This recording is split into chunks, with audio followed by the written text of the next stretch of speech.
not too bad. What's your name, fella? George Williams. George Williams. And how old are you, George? I'm 43 years old. Alright then, so George, going back, can you tell me how your story started? Well, I had a flat in Wandsworth and I was put on medication. I was in voices and whatever, but I did have a flat. And I got just chucked out really on the street. Can I say something, yeah? Yeah. When you said you was hearing voices, what do you mean? Voices, bad things or good things? No, it was bad things really. Okay. You know, they said I was hearing voices about like people that were suffering, old people and whatever, need to be put asleep and whatever. And they said I suffered from schizophrenia and went into hospital, come out, they gave me a flat. And eventually I had my flat for 6 years and they just tested me as a guinea pig with different medications. And in the end I refused to take the medication and they just threw me out my flat onto the street. So because you refused to take the medication, Yeah. they chucked you out? Chucked me out my flat. So they actually told you that? Well, it was the same similar thing, you know. It was after that I went to a psychiatric hospital that I used to visit every month. They were saying like, are you taking the medication? I was saying yeah. This went on for over a period of 3 years, but I wasn't taking the medication for 3 years. I didn't get in no trouble, anything. Okay. And then eventually, after 3 years, I went to see her again, like the next month. Yeah. She said, have you been taking your medication? I got so fed up with the same story that she was talking to me. I told her straight up that I haven't took her medication for over 3 years. Okay. And then like after that, I started getting untold hassle by police, taking me in the cell, beating me up, whatever. And then they just threw me out of my flat, took my property off me and everything. They just left me on the street 2 months before Christmas. And I've been living on the street rough ever since. Alright, so I hear what you're saying. That's a tragic case as well. It's not even good. That's what I'm saying. Alright, so you know, like, what's the pros and cons? What's the bad things about being homeless? Well, really, homeless is it's not. I don't really say it's bad because I can mainly go where I want. You know, it's only bad. No, I'm saying, you know, like you're an adult, right? Yeah. You're an adult. I'm saying for like, you know, like young people and stuff like that. Well, if it's young people that can't really cope because if it gets cold and that they like lay there and they would get hypothermia or something. But with me, I would get up and move around or find something heavy to cover me up, keep me warm. Yeah. When it rains, you know, if they're caught out in the rain and their clothes are wet or whatever, they can get hypothermia, be freezing all night long. You know what I mean? If it rains, you know, they're not in somewhere dry or whatever. And what other dangers is there of? There's dangers of other people just coming along that really are bad, that can really hurt them, do them damage, you know what I mean? Yeah. Like anyone can be laying there, someone could just come along and just hurt them for no reason. Yeah. You know what I mean? Yeah. I've had it myself, I've been beat up myself and everything. In your sleep? Yeah, well, on the street, yeah. You know? That's bad. That's bad. Alright, so being at the age you're at now, and being in the position that you're in now, yeah? What do you say, like, you know, not just the government, I'm talking about like people, normal people, you know, because, you know, normal people see you on the road and walk straight past you. Like, I didn't walk straight past you because I looked at you and I saw, let me have a word with you, you understand what I'm saying to you? But, you know, like, for, like, the whole community, not just the system. I'm not going to just say the government because it's not only the government, because normal people will look at you and walk straight past you, bruv. And say, I tell you, because maybe I've got tattoos and that, they think, oh, he's like, that's your art though. He's like terrible or whatever, but it's not really. It's a state of fact about government and what goes on in this world. You know what I mean? Yeah. Do you want to talk about some of your tattoos? Judge me as I am. Well, tattoos I've had because when I was a kid, I got a lot of cover-ups on there. When I was a kid, like tattoos, I just had like drawings, scribble all over me, you know. Yeah. Not tattoos, just scribble, like scribble. Okay. So I had to have tattoos to cover them up. Okay. Like, most tattoos are things that I've been through, you know what I mean? Yeah. Like, all my life, I'm 43 now. You look young, you look very young. Do I really? You look young, mate. Well, I'm 43, but I've had a terrible life, man. Trust me. Serious? Been in and out of prison, fighting in and out of prison, you know, like trying to say not to get in trouble, but if I was a good boy and like, all right, I'm not no angel, you know what I mean? If it comes to it, I've got no money and I'm starving hungry, I will go in a shop and I will nick something to feed myself. I will just take it to feed myself. But I'm not going to starve, you know what I mean? But I'm not bad, that I will just walk up and like try and stab someone or that. No reason at all, you know what I mean? Definitely. I'm not like, I've been brought up to respect my elders, like be polite and whatever, you know what I mean? Definitely.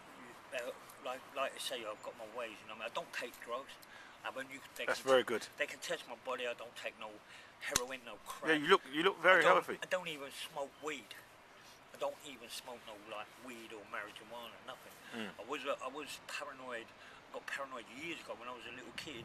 I did smoke it when I was 15 up until about, I don't know, say 19, 20.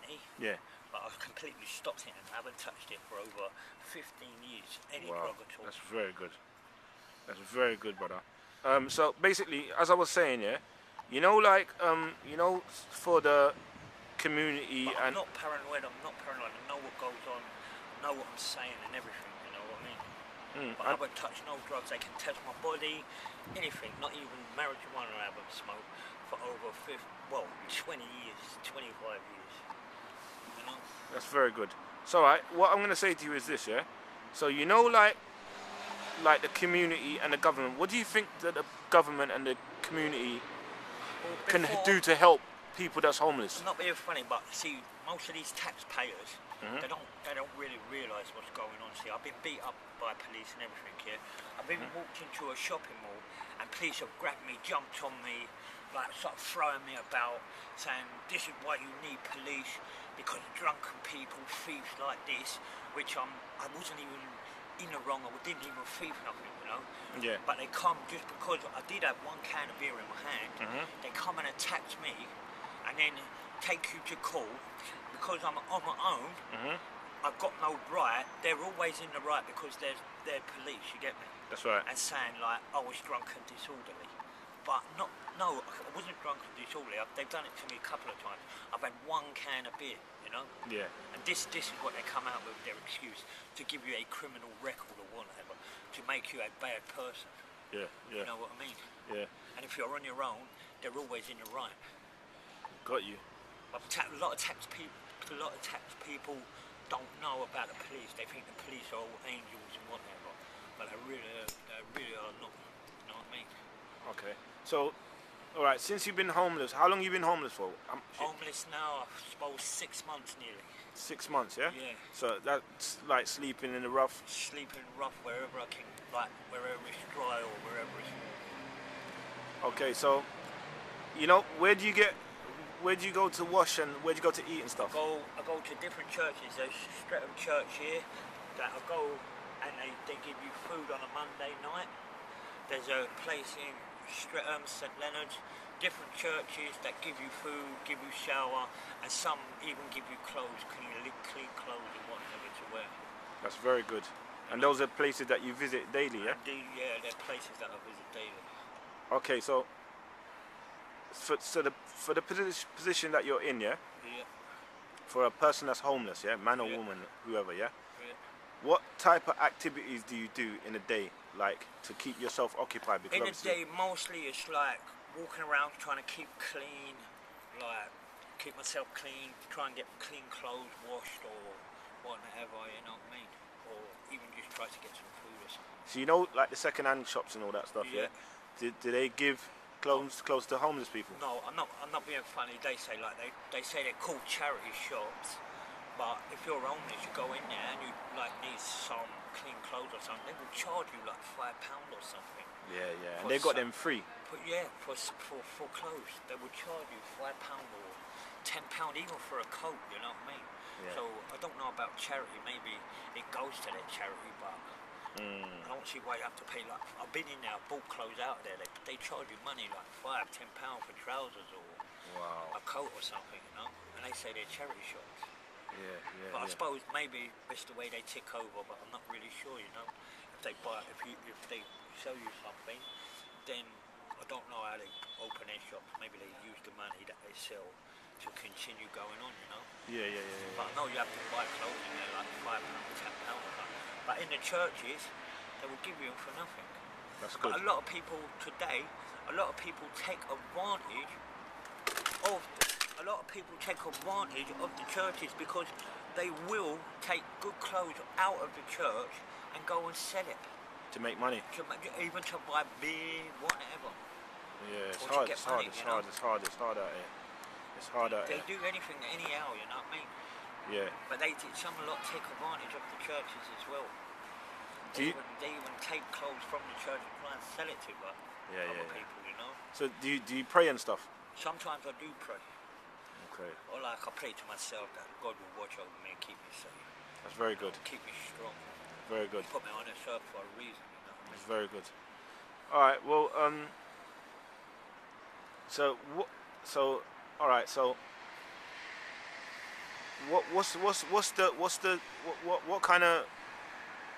what kind of moves are you gonna make to try and get your life back on track? See, I don't know. Even now, I don't even know if I want to live in this country because before I've had work, I've done job and whatever, and all the time, like, you're working and you're going nowhere because all they do is keep telling you you've got to pay bills. Yeah. Like television, electric, this, that, bills. They come up with different bills. After time and time again, I'm just fed up of paying bills and having nothing at the end of the show, not even your own clothes really or nothing, you know, just to pay bills to somebody else, you know. If you don't pay them, they come and evict you or send the bailiffs round and whatever, and you end up with nothing anyway. Yeah. And you're just working for the same cycle of thing that I've done before. So being homeless, what you're saying is being homeless in a certain way is an advantage because you haven't got all them pressures. I haven't got no pressures at all. I feel like I'm just free, you know what I mean? Like, I get my social money, I get social security, but I can just get up and go wherever I want, really. I've got no worries, nothing. I see what you're saying, you know, because it's like having like big car, big house and all that, that's a lot of problems. It's alright I suppose if you've got you must have some kind of job that pays you like £5,000 or something a week, and that would be impossible, you know. Yeah. Well, some people do get it. Some people get it. Some people get it. Got to be rich people, you know, with some kind of job like that. Yeah. You know. All right. So, I'm gonna cut this down now, George. Okay. But it's very good talking to you. So that church over there on the right hand side there, yeah. Church, They feed the homeless, yeah. Yeah, they feed on a Monday. They give you tea, coffee. They give you a big dinner, hot dinner, chips. It'd be pie or it could be quiche or whatever. Then after they do an apple and custard or cake and custard like for dessert, and they do like soup as well and bread as well. All right. And up St Leonard's as well. St Leonard's do breakfast and a dinner. Okay. All right. Well, I'm gonna take you. You're probably gonna see me again because I'm gonna take a trip up there because I want to get involved in some of this, like feeding the homeless, because I used to do it before. But you know what it is? It's just that sometimes when you're feeding the homeless and stuff like that, you got a set of people that you're giving your stuff to, and then after a while they move because obviously, you know, there's nowhere stable in it. So some people just go anyway, but some people stay around, you know, and find out what's going on. Yeah. If they can get accommodation or whatnot. Yeah. But if I see you around here, if I see you around, I'll come around here. I've got a disabled friend. I haven't seen him. I see him. He used to be in the chip shop. He was like tiny, he was little. And I went into Streatham and I see him again, and he's like twice the size now. And he's grown. I couldn't believe he's grown. Now you get me? I could not believe it. Yeah. And I haven't seen him. I didn't see him like. I see him a couple of times in the chip shop. Then I didn't see him like for 5, maybe 6 years. Then I see him again up Streatham, and I couldn't believe the size he got. How big he is now. You know? Well, this is real. This is a real interview, George. Yeah. And I want to say, you know, anytime I see you, I'll give you a couple of quid to get some breakfast or dinner or something like that. And what I want to say to you is this, yeah, George. You know, like, it's easy for me to say it because I'm in a different position from you. But what I'm trying to say to you is, yeah, like you said, God put you on this earth for a good reason, bruv. Yeah. And sometimes we've slipped from our path. Yeah. But it's not too late for you to come back. It's not too late for you to come back. But first of all, you have to believe in yourself, brother. You have to believe in yourself. Yeah, no one can't make you believe it. You have to, like, right now you're at a stage of homelessness, yeah? But looking at you, you look healthy, you look young still, you know, and you're, like you say, you're not touching no drugs, you're not drinking no alcohol. I do drink alcohol. Well, even if you do drink alcohol, yeah, as long as you're not excessively doing it, yeah? You But still... will only be like weekends or something. Well, there you go. I say to myself, I'm allowed to buy some cans of beer, sit around, people go to the pub, they go to clubs, you know what I mean? There you go. There you go. You know? So at the end of the day, yeah, you can change your life. Yeah. And I know it seems easy, like, for a person like me to say that, but I'm saying to you, yeah, you're strong enough to survive on the street. Yeah. Do you understand what I'm saying to you? Yeah. Some people can't survive in the working world. Yeah, I know. If you tell them, all right, reverse your role now and go and live on the street for 1 month, they can't do it, bruv. Couldn't do it for a week, couldn't do it for a night. And you've been doing it for 6 months. Yeah. So that shows that you're strong. You see what I'm saying to you? Yeah. That shows that you're... I've had jobs as well, I've worked as well, like, man, I get sick of going the cycle, going over and over. You're working, you're getting up, you're going to work, you're coming home, you're paying bills.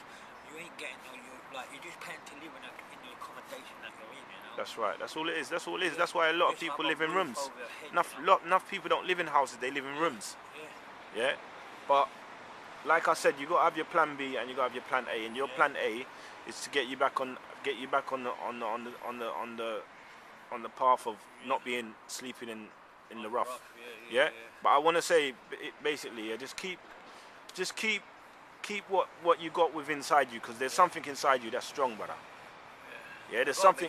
Yeah, there's something inside you that's strong. So just keep that focus, yeah, and God will map it back out for you. Yeah, but you're definitely a strong man, and I see that, you know, you can definitely take pressure. Yeah, man. I've took pressure, untold pressure, man. Well, there you go. Yeah, man. All right. So listen, bless up, yeah. Thanks, man. Yeah. All right, mate. Nice one, bro.